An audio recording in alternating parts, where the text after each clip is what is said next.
Continue చేద్దాం. ఇదే అంశానికి సంబంధించి ఇటు పొలిటికల్ పార్టీస్ నుంచి కూడా రియాక్షన్స్ ప్రారంభమయ్యాయి. BJP chief Ramachandra, Telangana BJP chief Ramachandra కూడా రియాక్ట్ అయ్యారు. ఒకసారి ఆయన రియాక్షన్ చూద్దాం, ఆ తర్వాత డిబేట్ కంటిన్యూ చేద్దాం. ఒకసారి తెలంగాణ బీజేపీ చీఫ్ రామచంద్ర ఏమన్నారో చూద్దాం. నాయకుడికి గౌరవం ఇవ్వకుండా ఏ రాజ్యాంగ పుస్తకం అయితే పట్టుకొని జేబులో పెట్టుకొని దేశమంతా తిరుగుతున్నాడు, ఆ రాజ్యాంగాన్ని గౌరవం ఇవ్వకుండా ఏ రాజ్యాంగ వ్యవస్థ స్పీకరు రాజ్యాంగాన్ని కట్టుబడి ఉండాల్సినటువంటి స్పీకర్ని కూడా ఈరోజు మీరు ఇన్ఫ్లుయెన్స్ చేసి అటువంటి ఒక నిర్ణయాన్ని తీసుకున్నారంటే ఈరోజు తెలంగాణలో రాజ్యాంగ హత్య అయింది, ప్రజాస్వామ్య హత్య అయిందని చెప్పేసి భారతీయ జనతా పార్టీ భావిస్తాము. తెలంగాణ స్పీకర్ నిర్ణయము పార్టీ ఫిరాయింపుల సంబంధించినటువంటి ఎమ్మెల్యేల పైన ఇది రాజ్యాంగ వ్యతిరేకమైనటువంటి నిర్ణయం. ఏ పార్టీ అయితే రాజ్యాంగాన్ని కాపాడుతామని చెప్పి మాట్లాడే పార్టీ ఈరోజు రాజ్యాంగ సంస్థ, రాజ్యాంగ వ్యవస్థ అయినటువంటి స్పీకర్ని కూడా వారు ఇన్ఫ్లుయెన్స్ చేసి ఈరోజు స్పీకర్ని కూడా సరైనటువంటి నిర్ణయము, రాజ్యాంగబద్ధమైన నిర్ణయం తీసుకోకుండా చేసింది కాంగ్రెస్ పార్టీ, కాంగ్రెస్ ప్రభుత్వం. స్పీకర్ నిర్ణయము రాజ్యాంగ వ్యతిరేకం. బహిరంగంగా ఏ పార్టీ నాయకుడైతే పార్టీ ఫిరాయింపు చట్టం తీసుకొచ్చారో ఆ పార్టీ నాయకుడికి గౌరవం ఇవ్వకుండా ఏ రాజ్యాంగ పుస్తకం అయితే పట్టుకొని జేబులో పెట్టుకొని దేశమంతా తిరుగుతున్నాడు, ఆ రాజ్యాంగాన్ని గౌరవం ఇవ్వకుండా ఏ రాజ్యాంగ వ్యవస్థ స్పీకరు రాజ్యాంగాన్ని కట్టుబడి ఉండాల్సినటువంటి స్పీకర్ని కూడా ఈరోజు మీరు ఇన్ఫ్లుయెన్స్ చేసి అటువంటి ఒక నిర్ణయాన్ని తీసుకున్నారంటే ఈరోజు తెలంగాణలో రాజ్యాంగ హత్య అయింది, ప్రజాస్వామ్య హత్య అయిందని చెప్పేసి భారతీయ జనతా పార్టీ భావిస్తాము. తెలంగాణ బీజేపీ చీఫ్ రామచంద్రరావు కాస్త ఘాటైన వ్యాఖ్యలు చేశారు. రాజ్యాంగాన్ని, స్పీకర్ నిర్ణయం రాజ్యాంగ వ్యతిరేకం అంటూ ఆయన చేసిన వ్యాఖ్యలు ప్రస్తుతం ఇంట్రెస్టింగ్ గా మారుతున్నాయి. ఒకసారి కాంగ్రెస్ రియాక్షన్ చేసుకునే ప్రయత్నం చేద్దాం. ఫస్ట్ నుంచి వినిపిస్తున్న మాట, మీరు స్పీకర్ పదవిని అడ్డం పెట్టుకొని అని మాట. సో ఇప్పుడు ఇన్ఫాక్ట్ బీజేపీ కూడా అదే అంటుంది, ఈరోజు స్పీకర్ నిర్ణయం రాజ్యాంగానికి వ్యతిరేకం అంటూ కూడా. సార్ ఇక్కడ భారతీయ జనతా పార్టీ ఇప్పుడు నీతులు చెప్తా ఉంది కదా. మరి రాజ్యసభలో టీడీపీ ఎల్పీని మెర్జీ చేసుకున్న తర్వాత మరి టీడీపీ ఎల్పీ ఇప్పుడు రాజ్యసభలో కూడా ఉన్నది, అది చట్టబద్ధం అని చెప్పి సుప్రీంకోర్టు కూడా చెప్పలేదు. సుప్రీంకోర్టులో కేసులు పెండింగ్ ఉన్నాయి. మీరు మధ్యప్రదేశ్లో చేసింది ఏంది, గోవాలో చేసింది ఏంది, మహారాష్ట్రలో చేసింది ఏంది? మీరు ప్రభుత్వాలు కూర్చున్నది మీరే కదా. మధ్యప్రదేశ్లో చేసిరు అదే, మహారాష్ట్రలో చేసిరు, గతంలో కర్ణాటకలో కూడా అదే చేసిరు. మరి మీరు పార్టీ ఫిరాయింపుల గురించి గోవాలో కూడా అదే చేసిరు. భారతీయ జనతా పార్టీ నీతులు రామచంద్రరావు గారు అడ్వకేట్ అయి ఉండి నీతులు వల్లిస్తే తెలంగాణ సమాజం హర్షించరు. భారతీయ జనతా పార్టీ అని ఘోరాలు పాపాలు నెరలంతా మీరే చేసి మరి చట్టం చేయండి. ఎవరు వద్దన్నా మేము వద్దన్నమా? మా ప్రభుత్వం తెలంగాణ రాష్ట్ర 5 సంవత్సరాలు ఉండాల్సిన ప్రభుత్వం కూల్చే ప్రయత్నం అటు భారతీయ జనతా పార్టీ సంబంధించిన నాయకులు కూడా మాట్లాడారు ఆ రోజు. తర్వాత బీఆర్ఎస్ పార్టీ సంబంధించిన నాయకులు కూడా మాట్లాడిన పరిస్థితి మనం చూసినాం. అంటే ఒక ప్రభుత్వము 5 సంవత్సరాల కాలం పాటు ఉండాల్సిన ప్రభుత్వాన్ని కూల్చే ప్రయత్నం మీరే చేసి, మీరే గతంలో పార్టీ ఫిరాయింపులో పాల్పడి ఎవరు కూల్చే ప్రయత్నం చేశారు? బీజేపీ కూడా మాట్లాడారు. వాళ్ళ నాయకులు కూడా చాలా మంది నాయకులు వాళ్ళు మాట్లాడారు. పల్లా రాజేశ్వర గారు మాట్లాడారు. బీఆర్ఎస్ పార్టీ నుంచి చాలా మంది నాయకులు మాట్లాడారు. ఇక్కడ 5 సంవత్సరాలు ఉండాలని చెప్పి దీవించిన ప్రభుత్వం కూల్చే ప్రయత్నం చేస్తామని చెప్పి మీరు మాట్లాడితేనేమో అది రాజ్యాంగబద్ధం. ఎవరన్నా కాంగ్రెస్ పార్టీ సంబంధించి మద్దతు ఇస్తామని ఇంకేదైనా చెప్పిన దాన్ని మాత్రం రాజ్యాంగ విరుద్ధం అని చెప్పే ప్రయత్నం మీరు చేస్తే స్పీకర్కు హక్కులు లేవా? మీకు ఒక బీఆర్ఎస్ పార్టీకి హక్కులు, మీరు 50 మంది చేసుకున్న ఈ చట్టం లేదా? ఒక మాట అన్నారు, అంటే వీళ్ళు మద్దతు ఇస్తున్నారని చెప్పి మీరు అంటున్నారు. మద్దతు ఇవ్వడం వేరు, లేకపోతే పార్టీలోకి నేరుగా పూర్తిగా సపోర్ట్ ఇవ్వడం వేరు. అంటే ఒక్కొక్క పాయింట్ ఆఫ్ టైంలో ఒక సబ్జెక్ట్ డిస్కషన్లో కావచ్చు, సబ్జెక్ట్ విషయంలో కావచ్చు, కొన్ని సందర్భాలు పూర్తిగా పార్టీ మద్దతు ఇస్తుంది. అలా అని చెప్పి పూర్తిగా మీకు పార్టీలో కలిసిపోయినట్టు కాదు. మద్దతు ఇవ్వడం వేరు, పార్టీలో అదే కదా ఇప్పుడు జరిగింది. అదే కదా జరిగింది. ఇప్పుడు అదే స్పీకర్ తెలిసింది. అదే ఎలాంటి ఆధారాలు లేవంటే ఏంది మీరు విప్పు జారీ చేస్తే విప్పు సంబంధించినటువంటి ఏదో చేసో, లేకపోతే ఓటు వ్యతిరేకంగా చేస్తే అది డిస్క్వాలిఫై అయ్యేవాళ్ళు. అట్లాంటిది అసలు జరగలేదు తెలంగాణ రాష్ట్రంలో. మీకు సంబంధించినటువంటి ఏదైనా విప్పు జారీ చేస్తే విప్పు ఉల్లంఘన జరగలేదు. ఇంకా ఇంకోటి టీవీలలో పేపర్లు వచ్చినాయి, అవే ఎవిడెన్స్ అంటే రోజు చాలా మంది సస్పెండ్ అవుతారు అట్లా అనుకుంటే. టీవీలో పేపర్లు వచ్చినో లేకపోతే ఫోన్లలో మాట్లాడిన ఆడియోనో ఇవన్నీ కూడా కోర్టు పరిధిలో పెద్దగా స్వీకరించారనేది చాలా స్పష్టం. కాబట్టి నిర్ణయం తీసుకురు. మీకు అభ్యంతరాలు ఉంటే సుప్రీంకోర్టు పోవచ్చు, హైకోర్టు పోవచ్చు కదా, కోర్టు న్యాయస్థానంలో మీరు కూడా ఆశ్రయించవచ్చు. ఇంకోటి, మీరు చెన్నమనేని రమేష్ గారు అదే విదేశీ పౌరసత్వం ఉందని చెప్పి 15 సంవత్సరాల నుంచి బ్రిటన్ ప్రభుత్వం ఒప్పుకుంది, ఇండియా ప్రభుత్వం, కానీ సుప్రీంకోర్టులో 15 సంవత్సరాలు 3 సార్లు ఎమ్మెల్యే అండి. మరి అట్లా అంటే ఇవాళ తెలియదా? లేకపోతే ఈరోజే నిర్ణయం జరిగేదా?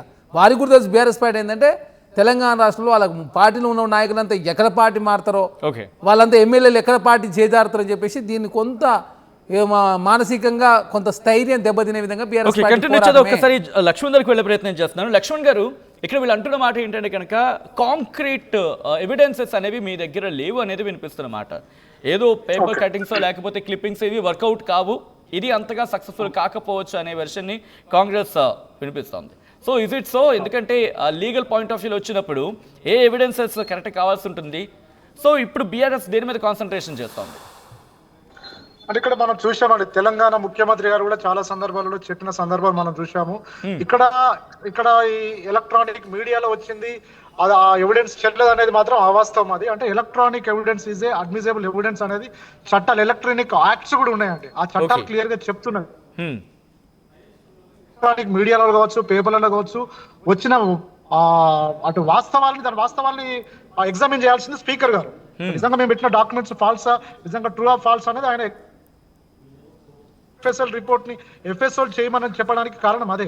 వాయిస్ టెస్ట్ కావచ్చు, ఆ పేపర్లో వస్తే పేపర్ లో ఉన్న విలేకరిని ఎగ్జామిన్ చేయడం కావచ్చు, ఆ జర్నలిస్టులని ఎవరైతే ఆ టైంలో క్యాప్చర్ చేసిన వీడియో జర్నలిస్టులు ఎగ్జామిన్ చేస్తే నిజంగా ఫాల్సా ఫేక్ అనేది అది తెలిసే అవకాశం ఉంటుంది. కానీ ఇక్కడ ఎవిడెన్స్ లో పేపర్ని అదే ఏది అదేవిధంగా టీవీ ఛానల్స్, TV9 కావచ్చు, మీ RTV కావచ్చు, ఎన్ని ఛానల్లో పబ్లిష్ అయినటువంటి వీడియోని కోర్టు పరిధిలో అడ్మిసిబుల్ ఎవిడెన్స్ కింద ట్రీట్ చేసే రైట్ అది కాన్స్టిట్యూషన్ ఇచ్చింది. అదేవిధంగా ఇప్పుడు BNS యాక్ట్ కొత్త చట్టాలు కూడా చెప్తున్నవి. షెడ్యూల్ 10 ప్రకారం వీళ్ళు డిస్క్వాలిఫై కావాలని చెప్పి సుప్రీంకోర్టును ఆశ్రయించాము. చెప్పండి.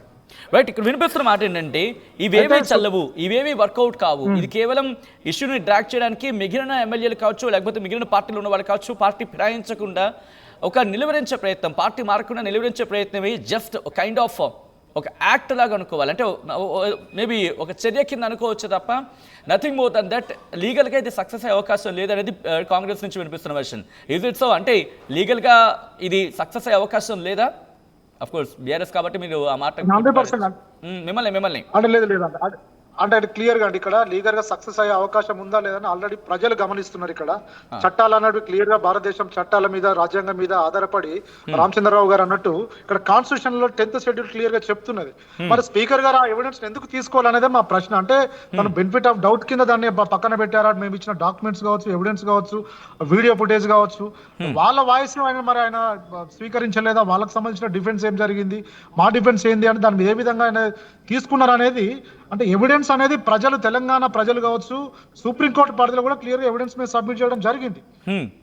కానీ ఆ ఎవిడెన్స్ ని వీళ్ళు ఏ విధంగా ట్రీట్ చేసింది అనేది మాకు ఒక లీగల్ ఆస్పెక్ట్, దాన్ని కూడా ఛాలెంజ్ చేస్తాం మేము పక్క. కానీ ఇక్కడ ఎలక్ట్రానిక్ ఎవిడెన్స్ అనేది క్లియర్ గా చట్ట పరిధిలో ఉన్నటువంటి కోర్టులు కానీ, ఇప్పుడు ట్రిబ్యునల్ పరిధిలో స్పీకర్ గారు స్వీకరించే ఎవిడెన్స్ కిందనే ట్రీట్ చేయాల్సి వస్తుందండి.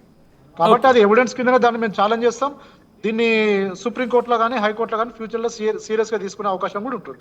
ఓకే, ఇక్కడ Tellam Venkatrao, at the same time Bandla Krishnamohan Reddy, Prakash Goud, Guda Mahipal Reddy, Arekapudi Gandhi, వీళ్ళ 5 గురించే మాట్లాడుకునే సందర్భం. మరి మిగిలిన వాళ్ళ పరిస్థితి ఏంటి? వాళ్ళ గురించి అంటే ఇటు దాన నాగేంద్ర విషయంలో కావచ్చు, కడియం శ్రీహరి విషయంలో కావచ్చు, సంజయ్ కావచ్చు, కాళ యాదయ్య, ఇలా మిగతా పోచారం శ్రీనివాసరెడ్డి. సో వీళ్ళ విషయంలో ఎటువంటి వ్యూహంతో వెళ్తోంది వీళ్ళ విషయంలో? ఎందుకంటే వీళ్ళకి మిగిలిన 5కి సంబంధించి తీర్పు వచ్చింది, అంటే స్పీకర్ తీర్పు ఇచ్చారు కాబట్టి దీన్ని లీగల్గా మీరు ఛాలెంజ్ చేసే అవకాశం ఉంది, వెళ్తారు. బట్ మిగిలిన వాళ్ళ విషయంలో ఎలా వెళ్ళబోతున్నారు? లీగల్గా ఎటువంటి ఫైట్ ఉంటుంది BRSది? అంటే క్లియర్ గా వాళ్ళు ఒక పార్టీలో సభ్యత్వం తీసుకొని, ఒక పార్టీలో గెలిచిన తర్వాత ఒక పార్టీ టికెట్ ఇచ్చి, ఇప్పుడు మనము వరంగల్లో ఒక పార్టీ టికెట్ తీసుకొని, ఈవెన్ రేపు నామినేషన్ ఉందనగా వేరే పార్టీ టికెట్ తీసుకొని పోటీ చేసిన సందర్భం. అదే విధంగా ఇప్పుడు ఖైరతాబాద్ దాన నాగేందర్ గారు కూడా మీరు క్లియర్ గా చూస్తున్నారు. అది అంటే BRS లో గెలిచిన తర్వాత రిజైన్ చేయకుండా కాంగ్రెస్ పార్టీ నుంచి కాంటెస్ట్ చేయడం అనేది మనం చూసాం. క్లియర్ గా ఇక్కడ ఎవిడెన్స్ అనేది ఉంది. ఎవిడెన్స్ ని నిజంగా ఒక స్పీకర్, అంటే గౌరవప్రదమైన పోస్ట్ లో ఉన్నటువంటి స్పీకర్ ఇలాంటి సాక్ష్యాలని, అంటే ఒక పాలిటిక్స్ అంటే పొలిటికల్ అంటే రాజకీయానికి సంబంధం లేకుండా తీర్పు ఇవ్వాల్సినటువంటి ఇష్యూ ఇది. పార్టీ ఫిరాయింపుల చట్టం భవిష్యత్ తరాలకు కూడా ఆదర్శంగా ఉండాల్సిన తీర్పు ఇది. ఇలాంటి తీర్పుని ఇలాగా అంటే సాక్ష్యం ఉన్నా కానీ ఇలా తీర్పు ఇవ్వడం అయితే BRS లీగలే కాదండి. ఇక్కడ ఏ అడ్వకేట్ కూడా అంటే తెలంగాణ సమాజం కూడా దీన్ని నాకు తెలిసి హర్షించరేమో అని మాకు అనిపిస్తుంది.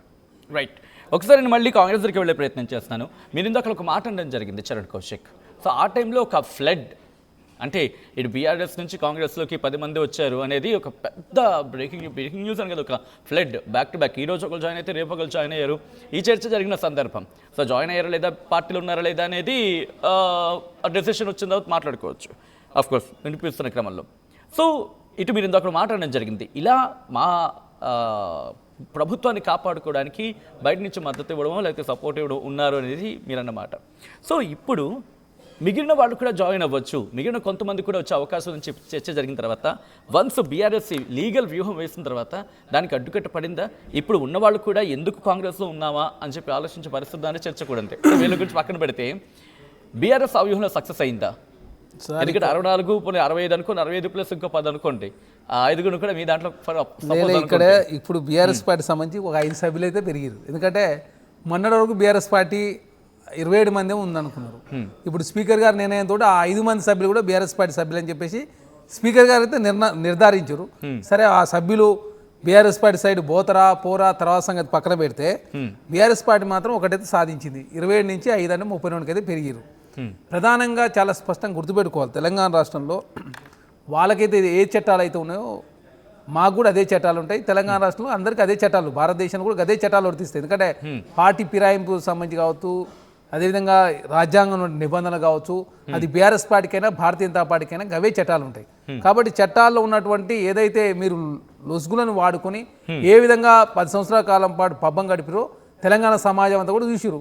అదే కాకుండా మాది కూడా 10 రాజకీయ పార్టీ, రాజకీయం మాకు తెలియదు. కాంగ్రెస్ పార్టీకి 120 సంవత్సరాల చరిత్ర ఉన్న కాంగ్రెస్ పార్టీ దీన్ని ఏ విధంగా ఎటు సైడ్ తీసుకోవాలనే ఆలోచన కాంగ్రెస్ పార్టీకి ఉంటుంది కదా. ఈ 5 అయిపోయారు కాబట్టి ఇంకొక 5 లాగుతారా సార్? మేము అనుకుంటే అందరూ వస్తారని కూడా సిద్ధంగా ఉన్నారు. అందరూ చాలా మంది 10 మంది ఉన్నారు, 10 మంది మిగులుతారు. వాళ్ళు ఎవరెవరు? 10 మంది చెప్తా ఉన్నాం కదా, వాళ్ళ కుటుంబ సభ్యులు, వాళ్ళ పక్కన సంబంధించి కొంతమంది మిగులుతారు. నల్గొండ సంబంధించి ఒక ఆయన, కరీంనగర్ సంబంధించి 2 ఇట్లా ఉన్నారు. మొత్తం 11 మంది కూడా మిగిలే పరిస్థితి లేదు. ఇది అతి విశ్వాసం? అతి విశ్వాసం కాదు, వాస్తవం చెప్తున్నాను. ఎందుకంటే బీఆర్ఎల్పీ ఒక సందర్భంగా కాంగ్రెస్ పార్టీ మెర్జ్ అయ్యే అవకాశం ఉండే. సరే ఒకేసారి మొత్తం ప్రతిపక్షాన్ని చంపడం కూడా కరెక్ట్ కాదని చెప్పి కాంగ్రెస్ పార్టీగా మేము భావించినాం. ఎందుకంటే మమ్మల్ని టచ్ చేసే ప్రయత్నం చేశారు. తర్వాత బీఆర్ఎస్ పార్టీ డిఫెన్స్లో పడి ఏకంగా వాళ్ళ ఆత్మరక్షణ కోసం లాస్ట్ కోర్టు పోయే పరిస్థితి వచ్చింది. మేమైతే కోర్టుకు పోలే కదా, మేము పోలే కదా, మాకు ప్రభుత్వం కూల్స్తారనో మా సభ్యులు కాంగ్రెస్ పార్టీ తీసుకుందని చెప్పి వాళ్ళు కోర్టుకు పోయారు, మేము కోర్టుకు పోలే. అదే కాకుండా వాళ్ళు 50 మంది తీసుకొని ఏకంగా ప్రజాస్వామ్యం కూని చేసిన పరిస్థితి చూసినాం. అదే కాకుండా లాస్ట్కు 2000 ఏదైతే 14 ముందు 18 ముందు కాంగ్రెస్ పార్టీ సంబంధించి 2 ఎమ్మెల్యేలు, ఒకడు కోమటిరెడ్డి వెంకరెడ్డి గారు, సంపత్ కుమార్ గారు, ఏదో స్పీకర్ గారిని దురుసుగా ప్రవర్తించని చెప్పి డిస్క్వాలిఫై చేశారు బీఆర్ఎస్ పార్టీ సంబంధించి. అంటే స్పీకర్కు ఆ రకమైన హక్కులు ఉంటాయి, మీరు ఇప్పుడు డిస్క్వాలిఫై చేస్తే కోర్టులో ఇప్పుడు తేలలే, వాళ్ళ సంబంధించి ఇప్పుడు పెన్షన్ కూడా ఇవ్వని పరిస్థితి మనం చూస్తా ఉన్నాం. అదే కాకుండా మొన్న సుప్రీంకోర్టు చాలా స్పష్టంగా రాష్ట్రపతి గారిని కానీ గవర్నర్ గారిని కానీ టైం బాండ్ పెట్టలేము. రేపు స్పీకర్ గారు కూడా ఆ కోవకే వస్తాడు.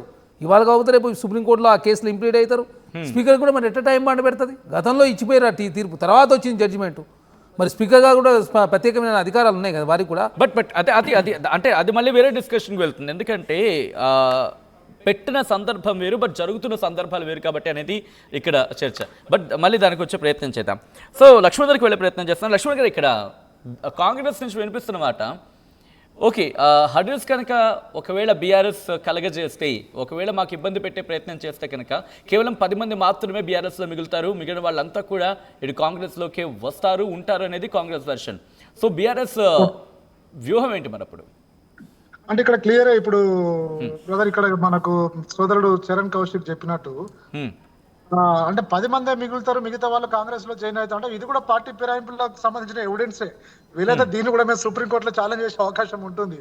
సోదరుడు చరణ్ కౌశిక్ మంచి ఎవిడెన్సే ఇచ్చాడు మాకు. అంటే వాళ్ళే చెప్తున్నారు, అంటే చరణే కాదు, ఇక్కడ సీఎం రేవంత్ రెడ్డి గారే చాలా మీటింగ్స్ లో చెప్పారు మా పార్టీలో జాయిన్ అయ్యారు 10 మంది ఎమ్మెల్యేలు అని. అంటే ఒక సీఎంఏ తను అడ్మిట్ అవుతున్నాడు, అంటే అఫెన్స్ ని అడ్మిట్ అవుతున్నాడు, పార్టీ ఫిరాయింపుల చట్టాన్ని అతిక్రమిస్తున్నట్టే మనకు క్లియర్ కనబడుతుంది ఇక్కడ. Sorry for the interruption Lakshman గారు. అంటే ముఖ్యమంత్రి రేవంత్ రెడ్డి 10 మంది జాయిన్ అయ్యారు అంటే కనుక 10 మంది ఎమ్మెల్యేలు జాయిన్ అయ్యారు అనే అంశాన్ని కోట్ చేసినట్టు అవుతుందా, లేకపోతే ఎమ్మెల్యేలు ఎక్కడ పేరు చెప్పలేదు కాబట్టి దానికి ఎగ్జంప్షన్ ఉండే అవకాశం ఉంటుందా? ఎందుకంటే వెరీ పర్టికులర్ గా లేదు కదా. క్లియర్ గా 10 మంది బీఆర్ఎస్ ఎమ్మెల్యేలు జాయిన్ అయ్యారని క్లియర్ గా చాలా సందర్భాలలో వాస్తవంగా చెప్పడం జరిగిందండి చీఫ్ మినిస్టర్ గారు. ఇలాంటి చాలా ఇష్యూస్ ని మేము సుప్రీంకోర్టులో ప్రస్తావించడం జరిగింది. చాలా మీటింగ్ లో చెప్పడం జరిగింది. వీటన్నిటిని మేము పరిగణలోకి తీసుకున్నాము, భవిష్యత్తులో కూడా తీసుకుంటాము. సుప్రీంకోర్టులో కూడా దీని మీద మళ్ళీ ప్రస్తావన తీసుకునే అవకాశం ఉంటుంది. బట్ ఓకే, నేను అంటే లీగల్ టీమ్గా కాకుండా ఒక బీఆర్ఎస్ కార్యకర్తగా మనం అడిగే ప్రయత్నం చేస్తున్నాం. వాళ్ళు మీ పార్టీలో గట్టిగా మేము కనుక ప్రయత్నం చేస్తే మీ పార్టీలో మిగిలేది 10 మంది, మీ అంటే కేసీఆర్ కావచ్చు, లేకపోతే కేటీఆర్ కావచ్చు, ఆ కుటుంబ సభ్యులు తప్ప ఇంకెవరూ మిగలరు అనేది కాంగ్రెస్ వర్షన్. సో బీఆర్ఎస్ అంత వీక్ అయిపోతుందా, లేకపోతే వీక్ అయ్యిందా? అంటే ఇప్పుడు మేము ఒకటి అనుకుంటాం, మా కేసీఆర్ గారు అంటే తెలంగాణ రాష్ట్రాన్ని సాధించిన గొప్ప వ్యక్తి. నిజంగా ఆయన అనుకుంటే కాంగ్రెస్ అనేది మీరు అన్నట్టు అక్కడే 10 మంది మిగిలకపోవచ్చు అండి అనుకుంటే. ఆయన అనుకోవట్లేదు. తెలంగాణకు ఒక కొత్త ముఖ్యమంత్రి వచ్చారు, తను మంచి చేస్తారని తను భావించారు. తను ముఖ్యమంత్రి అయిన తర్వాత కూడా తను చేశాడు, మంచి పనులు చేయండి, చిన్న వయసు మీది, భవిష్యత్తు ఉంది, రెండోసారి కూడా మీరు ముఖ్యమంత్రి కావాలని చెప్పడం జరిగింది. అంటే రేవంత్ రెడ్డి గారి క్షేమం కూడా, తన భవిష్యత్తును కూడా మీరు, ఆ తెలంగాణ భవిష్యత్తుకు మీరు ఒక నాందిలాగా నిలవడానికి కేసీఆర్ గారు చెప్పిన సందర్భం మనం చూసాం. అంటే ఇక్కడ తను డిస్టర్బ్ చేయట్లేదండి. ఇక్కడ వీళ్ళు 10 మంది ఎమ్మెల్యేలు పోవడం అనేది లీగల్ గా మేము ఛాలెంజ్ చేశాం తప్ప ఎక్కడ కూడా పార్టీని మేము డిస్టర్బ్ చేయట్లేదు. పార్టీని డిస్టర్బ్ చేయాలనుకుంటే రాష్ట్రాన్ని సాధించడం ఇది పెద్ద విషయం కాదు. అసలైన తొలి వెలుగు. ఫాలో వాట్సాప్ @తొలి వెలుగు అఫీషియల్.